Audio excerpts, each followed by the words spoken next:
Hi folks, I'm Alan Watt and this is Cutting Through the Matrix on the 10th of January 2016. After watching the tremendous events that have been going on for an awful long time, as we're so well distracted by other nonsense that's shoved out for us by the bucket load all the time. And it works awfully well too. You've got Christmas and all the rest of it, and folk were getting into this materialistic spend frenzy over nothing, really, except profits for big corporations that make the stuff in China that are owned by big banks in the West and so on. Well, what can you say to people when they're so distracted? And again, they get optimistic. That's part of throwing all these things out to you. And then they had the COP21 meeting as well, and the big agreements agreed to that was awfully essential to get rammed through before the big crash comes, you see. Because the crash is coming. It's planned that way. It's planned long before the COP21, in fact. Everything's planned. Any major event that's happened all through, say, the 20th century into the 21st is planned in advance by the very, very, very old, rich and powerful. And I've gone through so much of it over so many years to do with the Bank for International Settlements and the IMF and the setting up the European Union and the central banking system that was all set up to. Who set it up? I've been through all. Go into the archives again at cuttingthroughthematrix.com and do work, because literally where we're going from here right now is the next step off the agenda. I knew they'd have to wait until they signed or had this agreement signed. It's not a treaty, it's agreement, it's COP21, which can bypass all elected governments, basically. That's why they do it this way, especially in the US. It doesn't have to go through the Congress or the Senate. Whereas treaties do, you see, are supposed to go through. But again, everything's changed in the US too over many, many years until any idea of running by law in a written law has been utterly demolished long ago. But anyway, you're living through a formula, or a formulaic system, I should say. All planned like any big business plan a long time ago. And never forget that by using war and using the debt that gets created during war to the big bankers who fund all sides of everything, including all the so-called radical sides of everything through their foundations, then remember too that part of warfare, of a type of war which is just as effective, believe you me, if not even better than the physical war, is economic warfare. You get everything done by changing economies, crashing economies, and then bringing in your solutions, which you'd planned before you crashed them, you see. That's how it's done. That's how the private group, Royal Institute for International Affairs, was the branches of Council on Foreign Relations, and it's different foreign affairs branches across the world, running governments and everything else. So you don't elect them, they're a private group, who also are totally intertwined with the top international financiers. Always were.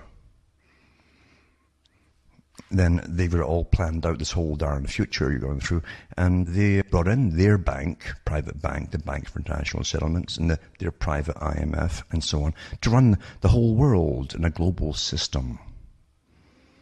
Which is pretty well here, folks, isn't it?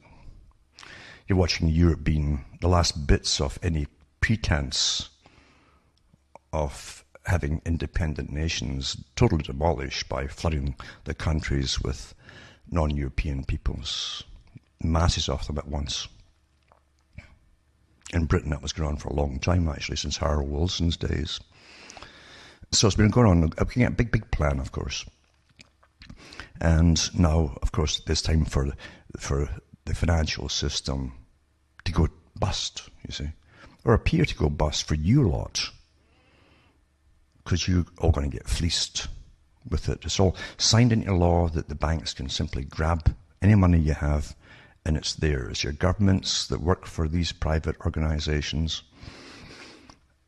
and take their orders from them. They're totally infiltrated. In fact, they've always been infiltrated, and every top prime minister and president for 100 years has been a member of this private selective group. So it doesn't matter who you vote for, are on board with this, of course. They've legalized banks being able to rob you of anything that you have. And don't think for a second they've left the so-called bank's insurance on your account safe. No, that's gone as well. Thousands of pages written on it.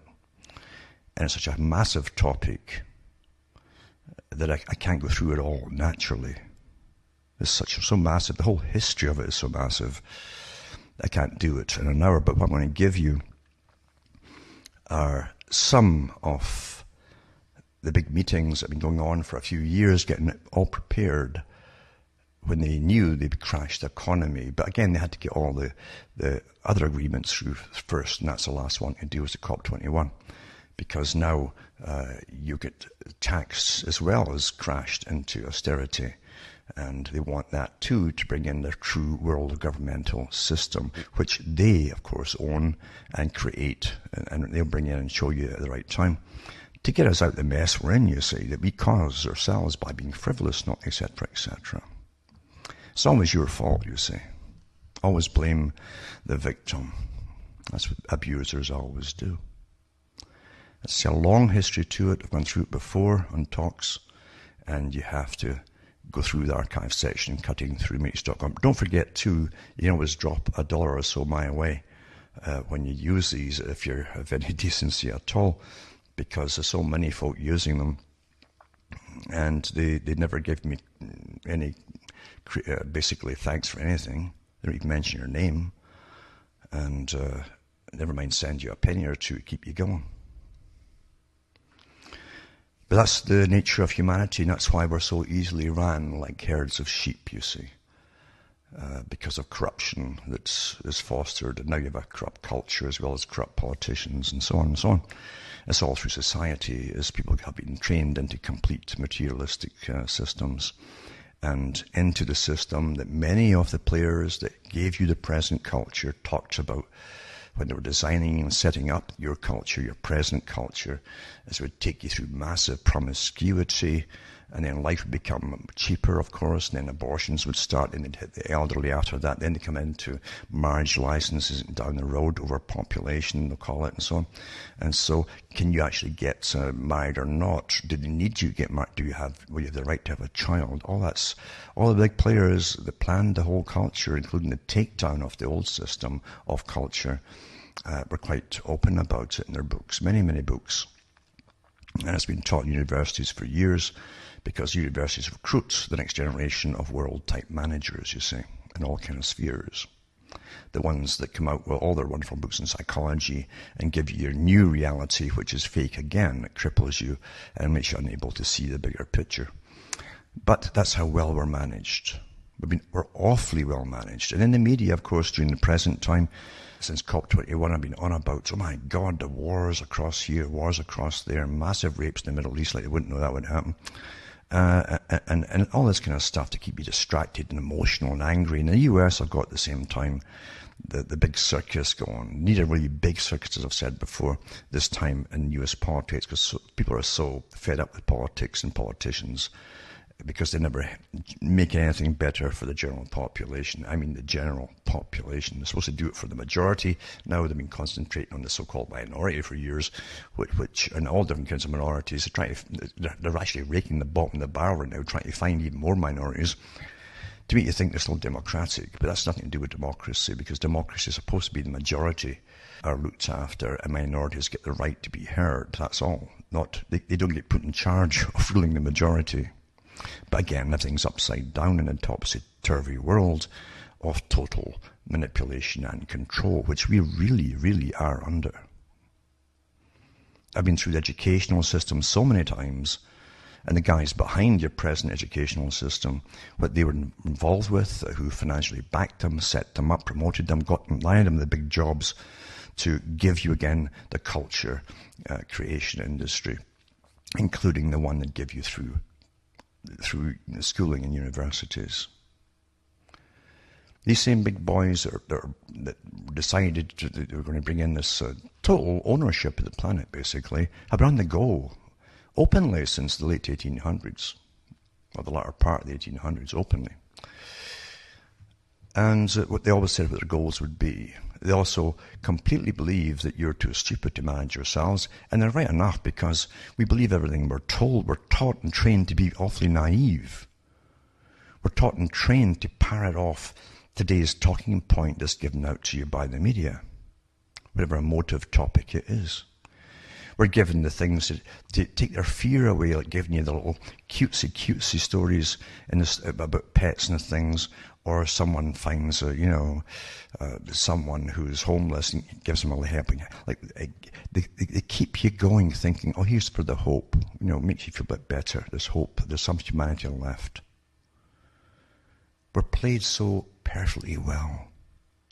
Perfectly well. You see? But always distracted from any fact. And facts now, of course, are getting scarcer to find. You'll get topics or headlines, but you have to know what the topics mean. That's what's getting harder to find. What their titles, etc., actually mean. To understand them. It's not meant that you understand them. It's meant that you be familiar with terms that are floated out there, but not understand. They don't want you to understand them. If you understand them, you might get rather ticked off about it. And individuals, that's the key to everything, might demand that all be stopped or changed or something else. But instead, of course, they think they'll wait for the one to come along and tell them what to do. Once in a blue moon, I get someone prattling on, saying, well, you give us all this bad news. Well, it's not my fault it's all bad news. That's the real news.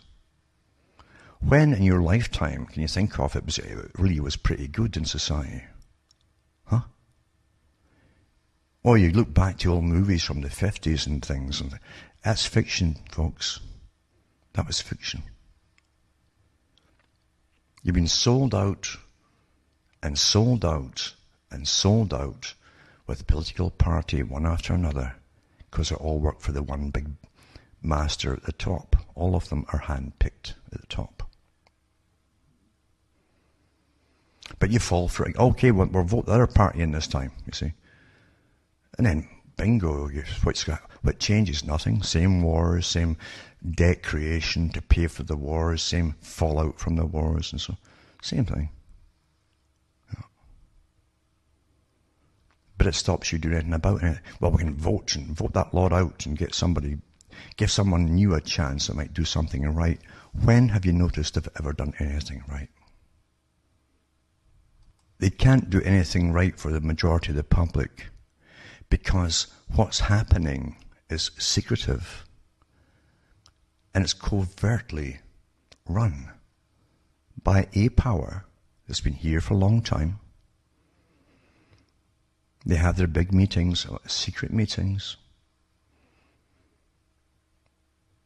They have them in Switzerland and all over the place, and it isn't just the Bilderberg group, folks. I've read some of their reports from little pathetic, they're not even interviews, occasionally allowed for the public, like the Bank for International Settlements. These bankers meet once a month or so and sip their brandy, but they don't tell you what they're really up to, you see. And you don't vote for any of them. So again, I can only tell you what's happening. What you do with information is for yourself. You see, you, as I said way back years ago in the 90s, you are your own champion. Don't expect anybody else to do it for you or make decisions that are going to affect yourself in any possible way. You got to do it yourself. Here's the bad news. What can you do personally to try and alleviate some of the fallout on you? Things like that.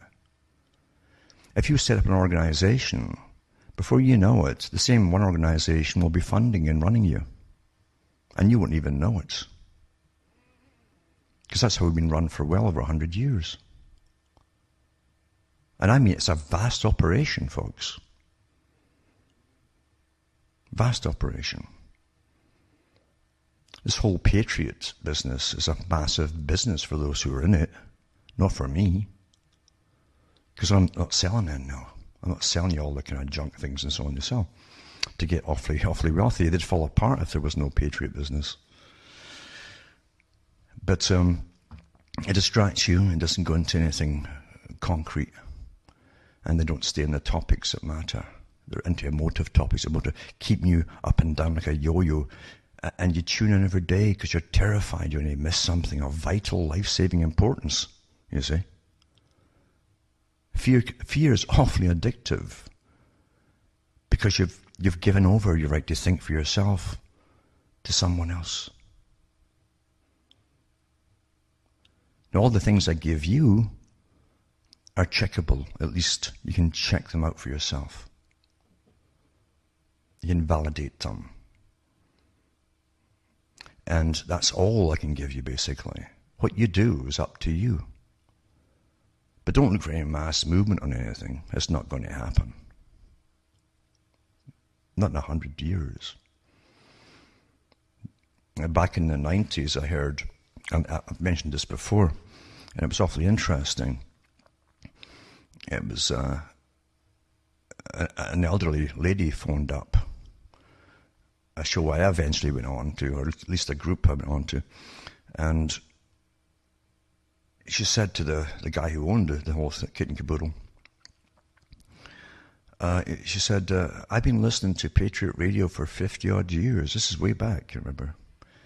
And she said, I've never seen any movement through any Patriot treated radio or anything change a darn thing in the globalist plans. And guess what? Nothing's changed. Nothing's changed. And the globalists always go by timetables for all the different parts they have to introduce, and they never change their minds on anything. They never, from 50 years, 100 years ago to the present time, they don't change their strategy of the big business plan.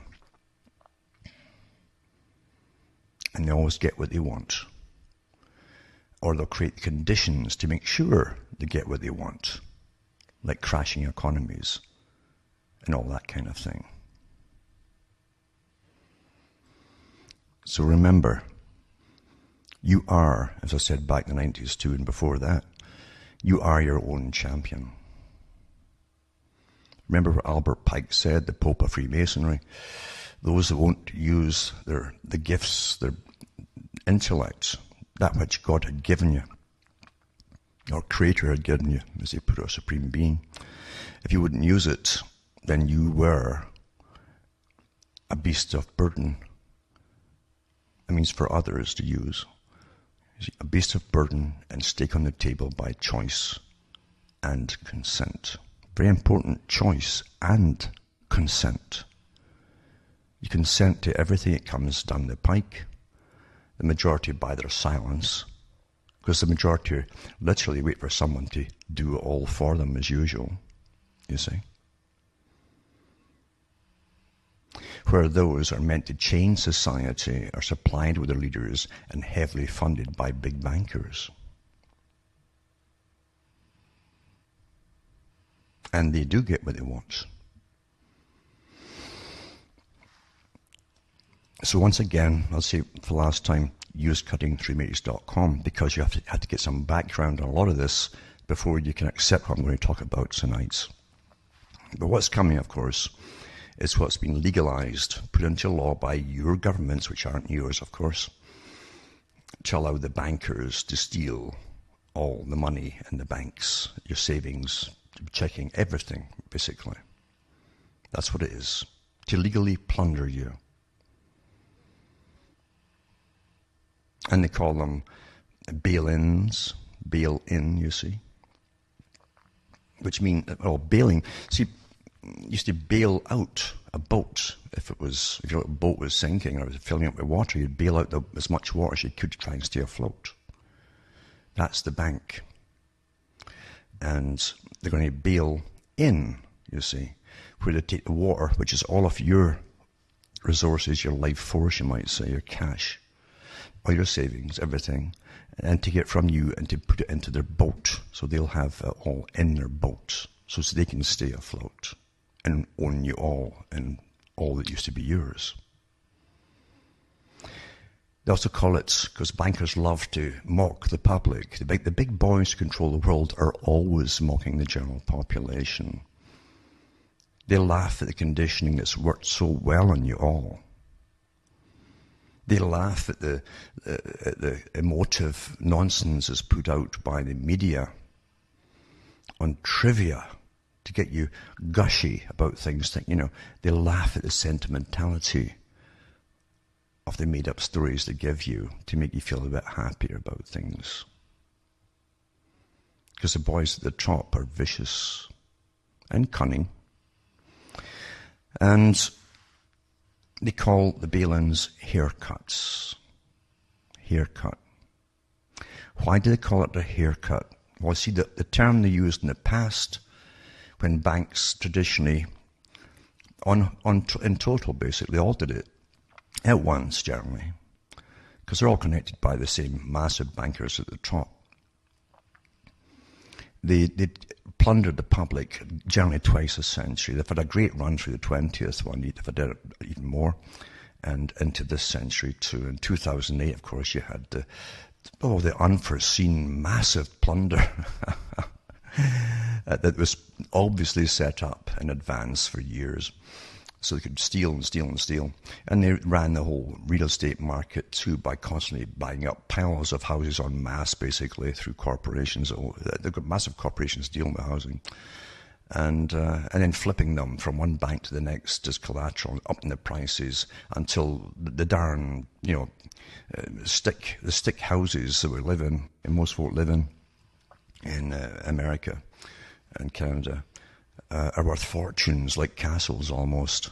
And then they always burst the bubble eventually. And then the scramble to find out who the original owner really is, because they flip them so fast they don't bother doing any paperwork. And you said so quickly they can't even fill the paperwork in.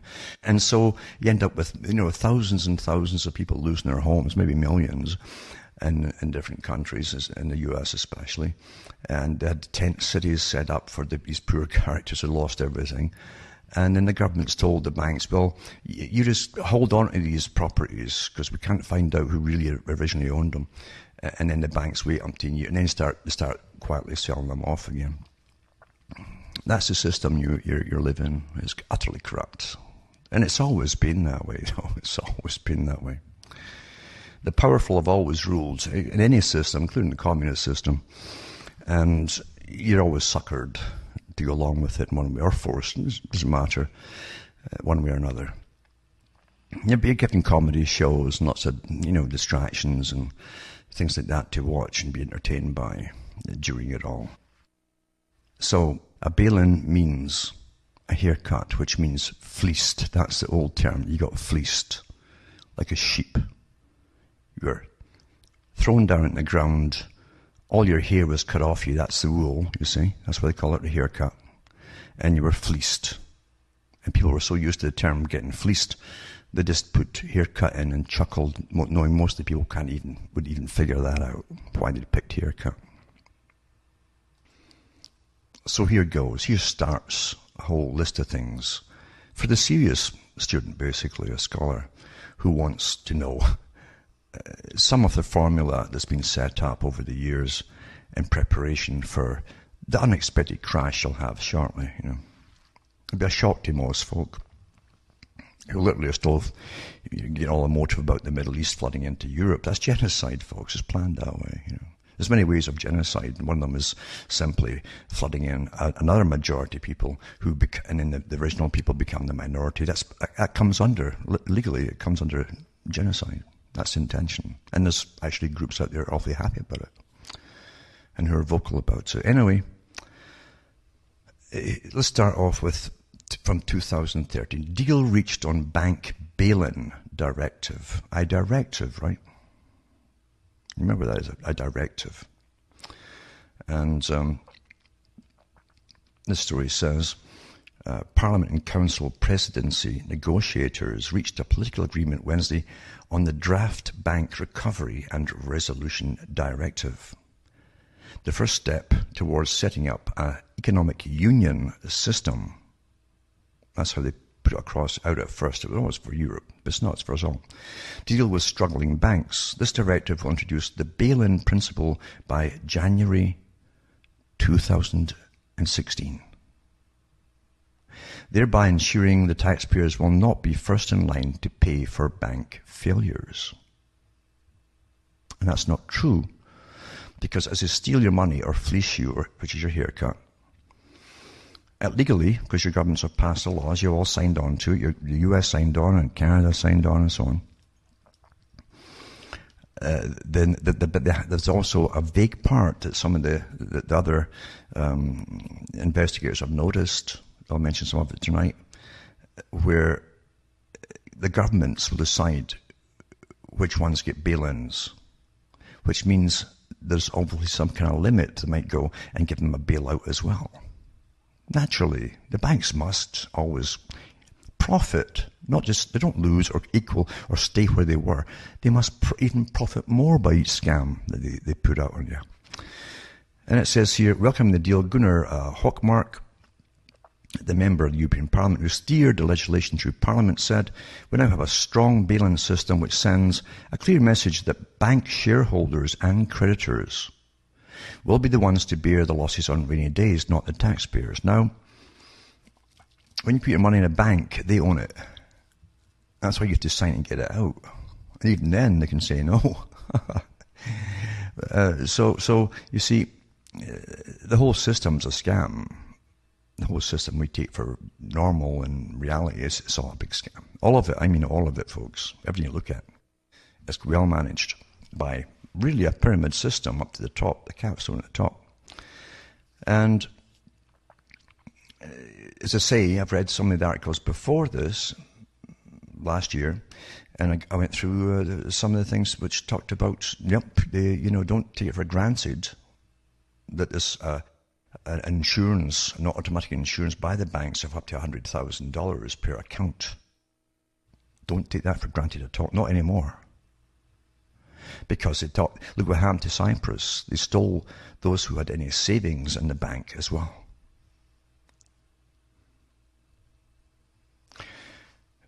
Billions in cash. They stole it all. Legally. The directive established a bail-in system which ensures that taxpayers will last night to pay the bills, blah, blah, blah. The bail-in tool set out in the directive would require shareholders and bondholders to take the first big hits. Bondholders and shareholders. Now, shareholders, you can take that and really put it through the legalese system and decipher that the way you want. It says, that says take the first big hits, right? Unsecured depositors over €100,000 would be affected last, in many cases even after the Bank Finance Resolution Fund and the National Deposit Guarantee Fund in the country where it's located have stepped in to help stabilize the bank. So here again, you got a Bank Finance Resolution Fund and National Deposit Guarantee Fund. So they also use the tax money to help the banks, I say. Smaller depositors would in any case be explicitly excluded from any bail-in. To improve a struggling bank recovery prospect and foster general economic stability, bail-ins would apply at least until 8% of at least, now this is beautiful how they word things, at least until 8%. It could be 90%, see, at least, of its total assets have been lost. In most cases, this would mean shareholders and many bondholders would be wiped out.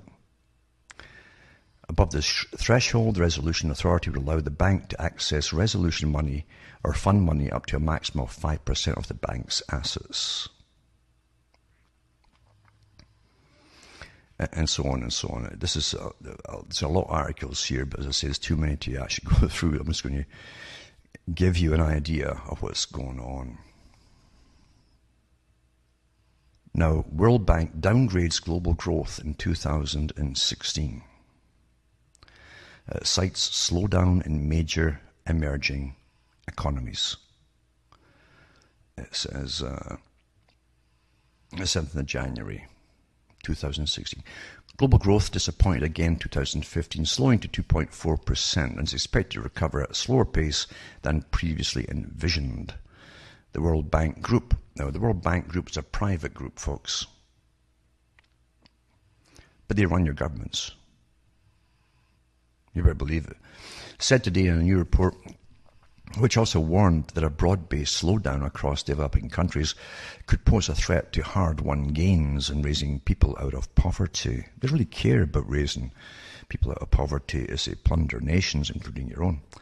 While noting that weak growth amongst major emerging markets will weigh on global growth in 2016, the World Bank's January 2016, and I'll put these links up, you can read them yourself, and the PDFs they put out. Global economic prospects states that economic activity should still pick up modestly to a 2.9% pace. This is all rubbish, folks. From 2.4% growth 2015, it's a modest recovery in advanced economies. What's an advanced economy? Because in the West, we produce nothing anymore through all the free trade agreements going way back into the 90s. And when they gave all to China, and they used our tax money to finance companies to uproot and go to China, to make everything over there, we're service economies. We don't have all the intermediate things from raw ore to metal, say, and from the metal, then you send it off to different factories. It's all mining in factories, etc. And then they go into the next step and the next step until you go through umpteen different businesses, all employing people. They've all gone. Now you get the things in already made from China, slave labor, dirt cheap. And they make the stuff dirt cheap, and they sell it to you for the old prices when it used to be made in your country. Mind you, it didn't fall apart because it was made in your country, but now they're made to fall apart as well. And you're a service economy. You produce nothing except debt. You bring things in, and it's passed around from the importers through different middlemen till it gets to stores, and you buy them, and that's it. The report goes on to note that spillovers from major emerging markets will constrain growth in developing countries and pose a threat to hard-won gains, etc. More than 40% of the world's poor live in the developing countries, where growth slowed to 2015, said World Bank President Jim Yong Kim, stressing that developing countries should focus on building resilience to a weaker economic environment and shielding the most vulnerable. That's what they've done. They're planning to plunder your savings or your even your checkbook, actually. Wherever you got money in an account, it's fair game. The benefits from reforms to governance and business conditions are potentially large and could help offset the effects, etc. According to the report, global economic growth was less than expected in 2015. When falling commodity prices, flagging trade and capital flows.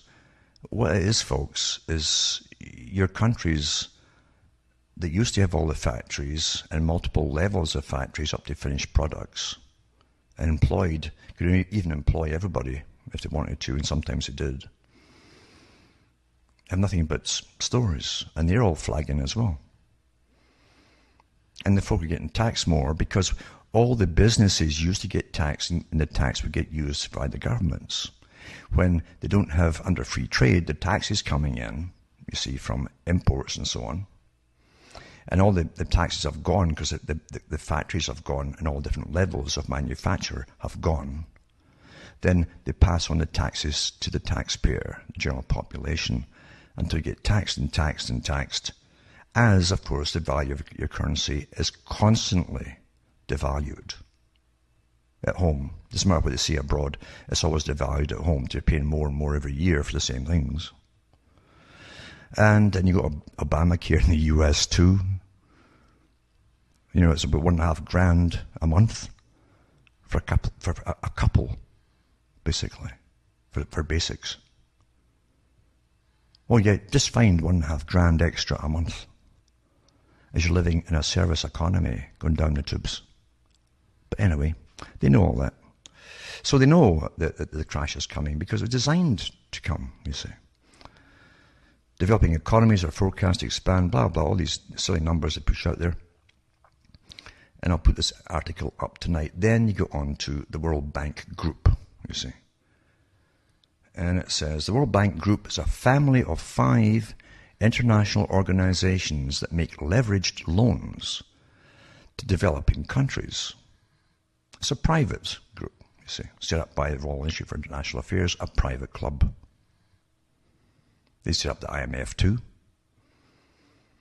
and the Bank for International Settlements, and the World Bank Group. They own them all. It's all private. And it says the largest, most famous development bank in the world, and is an observer at the United Nations Development Group. And that's an important group, United Nations Development Group. The bank's based in Washington, D.C., and provided around $61 billion loans and assistance to developing and transition countries in the 2014 fiscal year. But by God, they get it all back, eh? Big time soon. The bank's stated mission is to achieve as a twin goal of ending extreme poverty and building shared prosperity. How long have you heard that nonsense? Its 5 organizations are, all these banks I've just mentioned, that are owned and set up by the guys who decided they want to have the whole world under their feet and under their throne, basically. They started off, at least to the general public's knowledge, and it's not necessarily all true, in London, the bank, the Royal Institute for International Affairs. It comes from Foreign Relations and all of its affiliated branches, and the Trilateral Group as well. The Trilateral Group are part of the CFR, or Royal Institute for International Affairs. So it set up the International Bank for Reconstruction and Development, where they use your tax money to loan out to the people, and they keep it all themselves. The International Development Association, the International Finance Corporation, the Multilateral Investment Guarantee Agency, and the International Center for Settlement of Investment Disputes. The World Bank's, and they mentioned the IBRD and IDA's activities, focus on developing countries and so on. Now, when they talk about governance, they mean the private corporations, which they are and they own, most of the big corporations. Talk about governance, because they govern the countries now, including your own. And it goes on about different memberships of who's in it, etc., etc., etc. I'll put that up as well. And I'll put up this one. It's from, again, the International Bank for Reconstruction and Development, the World Bank. I love how they word things. This work is a product of the staff of the World Bank with external contributions. See, the country, they take the money off you. You see? Your nations give them cash. They lend it out at massive interest, you see. And they control the interest and everything else. They might give some back to the country that they borrowed it from, or they got it from you. Sometimes it's just a gift from you, you see. And it says, in the wording, the findings, interpretations, and conclusions expressed in this work do not necessarily reflect the views of the World Bank. That's a standard disclaimer put out by the CFR, Council on Foreign Relations, Royal Institute for International Affairs. It says, or its board of executive directors, or the government they represent. The World Bank does not guarantee the accuracy of the data included in this work. The boundaries, colours, denominations, and other information shown map in this work do not imply any judgment on the part of the World Bank concerning legal status of any territory or the endorsement or acceptance of such boundaries. Nothing herein shall constitute or be considered to be a limitation upon or waiver of the privileges and immunities of the World Bank. They're completely immune from everything that they cause. This goes all of which are specifically reserved, you see. And that's how they draft up your bail-in policies for the world, through the Bank for International Settlements and this one as well. etc. Nothing herein shall constitute or be considered to be a limitation upon or waiver of the privileges and immunities of the World Bank, all of which are reserved. And I'll put the link up for this one. It's a long PDF and you can go through it too, but it's got a lot of interesting information. You've got to get a hold of it and slog your way through it if you're really interested. Or you can go back to worrying about all the women who are getting raped over in Europe and Scandinavia. That was known before they brought them in, the way they do all that. And things like that, you see. It's quite interesting, as I say, to realize what they've been up to, because we're run by these big bankers, this big group at the top of various kind of bankers, you see.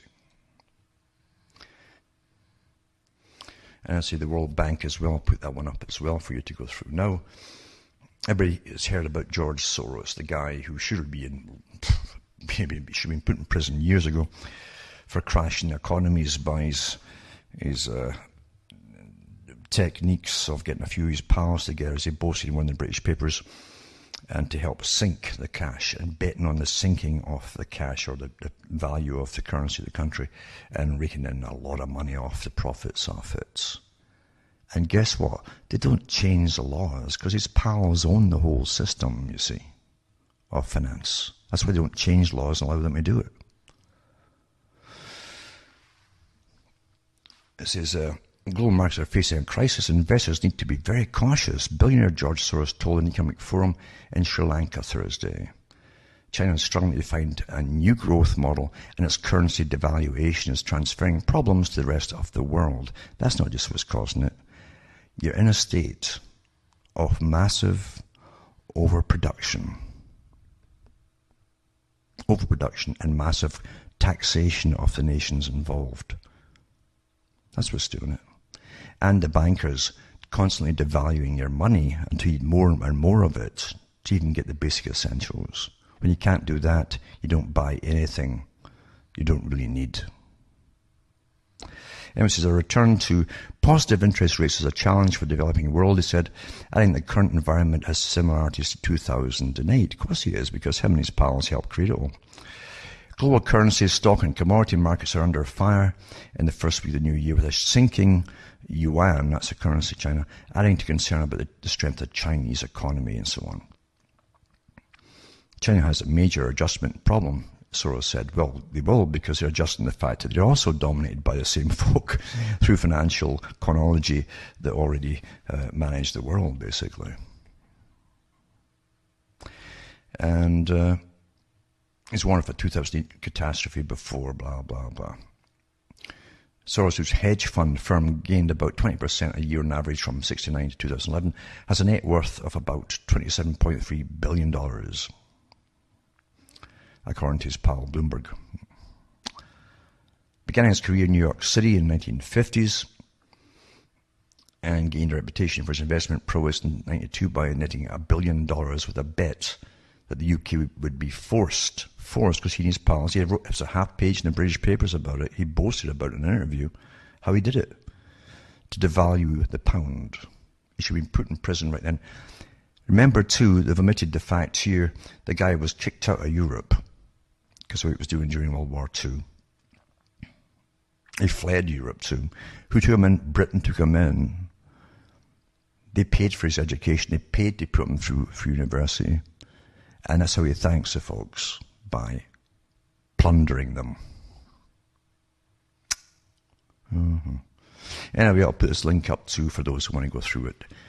Economic growth will disappoint again in 2016, warns IMF's Christine Lagarde. They should call her Lagarde, because again, another appointee, she doesn't pay any taxes herself, doesn't have to when you belong to these private institutions that run the world, like the International Monetary Fund. And she says here, the world's a stuttering economy, or economic recovery. They keep saying recovery. Who's kidding who? How could a service economy recover when you produce nothing? You might be lucky you produce some raw material to ship off to China. That's about it. So it'll continue to disappoint next year, the head of the IMF has warned. And raising the US interest rates, a Chinese slowdown and disappointing world trade will all weigh on growth prospects in 2016. The IMF estimates the global economy will expand by 3.6% next year, but Ms. Lagarde's writing in German Business Daily said growth would be disappointing and uneven. No, it was always uneven, especially the profit growth, because it ends up, well, in the hands of the IMF that she works for and things like that, you know. And I'll put up the link to the International Monetary Fund, what it is. It says, the International Monetary Fund is an international organization headquartered in Washington, D.C., of 188 countries. It means that your governments, not you, working to foster global monetary cooperation, secure financial stability, facilitate international trade, promote high employment, and sustainable economic growth, and reduce poverty around the world. Can you pick holes in all that? It's meant to facilitate international trade and help promote the free trade across the world and the export of all your factories, folks. Promote high employment, and with the factories going, you've got nothing but unemployment and part-time jobs in service economies. And sustainable economic growth. When have you ever had growth that you can imagine? When has your dollar at home, never mind the coin on the world market, or at home, when is your currency ever gained buying power within your own country and reduce poverty around the world? Oh. Formed in 1944, and it was formed again by the Royal Institute for International Affairs, that private club of big bankers and stuff. At the Bretton Woods Conference, it came into formal existence in 1945 with 29 member countries, and the goal of reconstructing the international payment system. Because of the war, you see. They knew after World War II, there'd be a massive killing again through getting all the countries to pay up for it all. Countries contribute funds to a pool through a quota system from which countries are experiencing balance of payments difficulties can borrow money. See? As of 2010, the fund had XDR 476.8 billion, about $755.7 billion at then current exchange rate. So that's what they have, this private institution that's there to profit as you get poorer and poorer. Through the fund and other activities such as statistics, keeping analysis, surveillance of members' economies, and demand for self-correcting policies, it means they run the governments, you see. The IMF works to improve the economies of its member countries. Now, the IMF it's also called the Bankers' Bank because it runs the central banks, the private. It's all the same crew that own them all, including your central banks. They're all private. The big private club. The organization's objectives stated in the Article of Agreement are to promote international monetary cooperation, international trade, high employment, exchange rate stability, sustainable economic growth, and making resources available to member countries in financial difficulty. Beautiful, isn't it? So as the bankers decide to screw another nation instead of yours for a change, they'll then come to you to get the cash to bail out the other country that they've just screwed.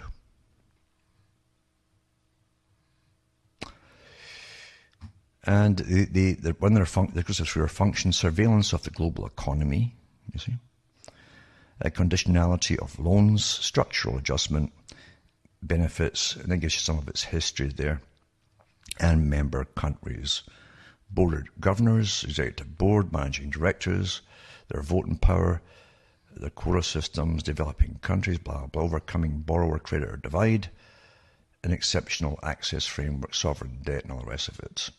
IMF and globalization, because you see, in their perfect system, which they've set everything up for a couple hundred years to work towards, you must bring in globalization so they can own all and all the resources, because that's what they're going to take eventually when there's nothing else for you to cough up It's all the resources of your nation, you see. Also, I'll put up this article here. John Ivison, Stephen Polo's outlook stays sunny while Canadian economy veers close to the rocks, it says here. So he, I guess, is the Bank of Canada, the new guy. The last one, of course, was sent over to be the Bank of England's director. And mind you, the last one had to ultimately do their work in Goldman Sachs, the banker to the world. I don't know about this one, but probably something similar. It says, Thursday morning seemed positive, declare himself optimistic about the future, despite the deluge of bad news raining down on the Canadian economy. Overall, we can still be positive about the future, he said after delivering a breakfast speech in Ottawa. What remains to be seen is whether he is a prudent optimist who is taking his raincoat, or whether he and the rest of us are destined for another good soaking. And it goes through about his observations about the fallout of unpredictable economic events and so on. It says it might have been subtitled, Stuff Happens. Yeah, well, nothing happens unless it's planned that way. There's nothing a policymaker can do about the price of oil, he says. No, well, really, yeah. His arguments that we are not headed down Fury Road towards a meltdown as apocalyptic as something out of Mad Max received a boost earlier this week when trade numbers for November indicate that at long last the lower dollar might be helping exporters. That's your raw materials going out, you see, to China. For the first time in 4 months, the trade deficit fell, and they go through all this meaningless nonsense for the general public. And when Canada signed the bail-ins, or the haircuts, and the scalping, which is fleecing, etc., it was done for a very good reason, folks. It's coming. It's meant to come, it's planned to come, and so on. And then going about Canada's economy is heading towards the rocks. Another one said, Bill MacDonald, a lawyer and policy advisor. It says, Canada's economy is heading towards the rocks. Consumer spending and foreign borrowing to cover it are the major culprits, he wrote in the Globe and Mail. He believes the Bank of Canada must follow the US Federal Reserve and raise interest rates to lower household debt and foreign borrowing. You see.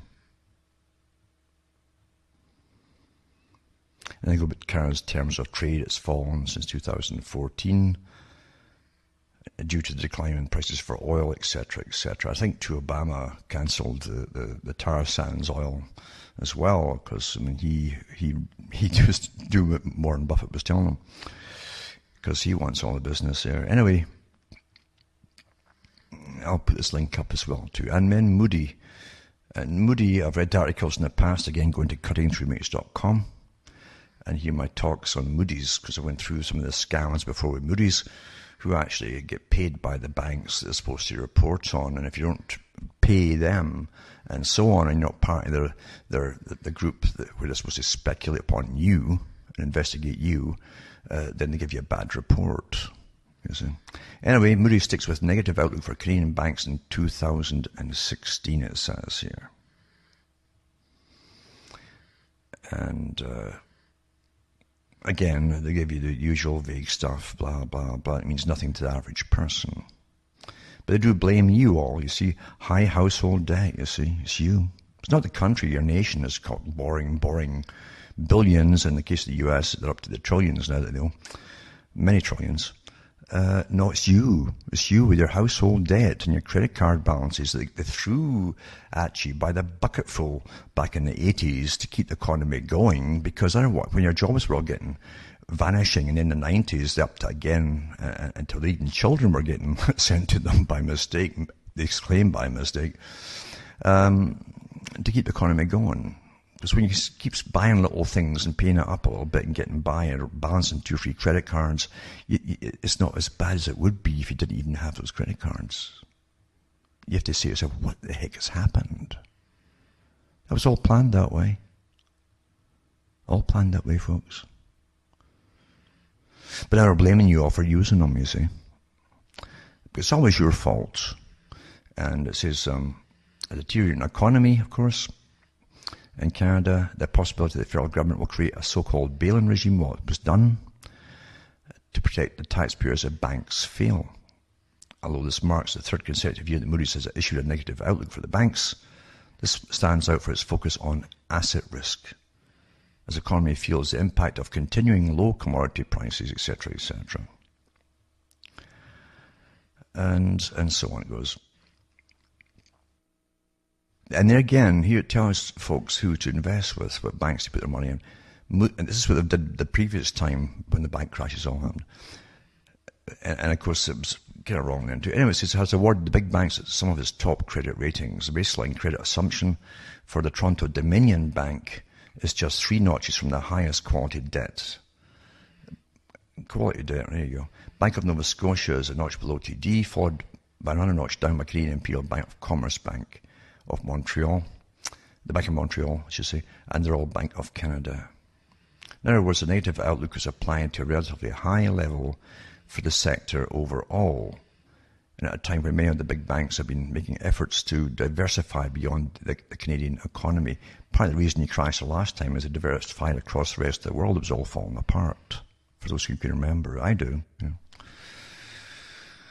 And Scotiabank has been adding financial assets in Latin America. Bank of Montreal acquired GE Capital's Transportation Finance Unit, and RBC completed its $5 billion U.S. acquisition of Los Angeles-based City National Corp in November. But again, there's always a little caution. Note that the diversification is not necessarily a good move for bondholders, because they're bail-ins, and therefore credit ratings, because it risks diluting the bank's strong Canadian-based personal and commercial operations that generate the bulk of their profits. It calls the Canadian bank an oligopoly. It's very positive, he says, being Canadian bank. I like to bank with the same banks that Soros and the boys bank with, wouldn't you? You know, or Rothschild, but they have their own private bank in Switzerland, don't they? Rothschild. That won't crash. You know, it's amazing how the time just vanishes, evaporates, doesn't it? I've only scratched the surface here. And all the setups that have been done already to set you up, you see. Because when these things are put into law, which they have been done, then they're going to use them. When exactly, I don't know, but they're going to use them. And there will be a plan of when to use them. But of course, it'll be put across to the public as a complete surprise. When one big bank will fail, again, surprisingly, and the rest of them are so tied in with them, where they're born from each other, and etc., they'll all go down. Teeter-totter. That's a start for you folks, and I'll put up the articles and the links for PDFs and so on. And for the serious student, you should really keep them for future use. Then you'll know when it all happens, what actually did happen and why it happens. Remember, folks, buy the books and discs at cuttingthroughmatrix.com. You can donate as well. Help me out. You'll see how to do it on the websites. From Hamish myself from Ontario, Canada, it's good night. May your God or your gods go with you.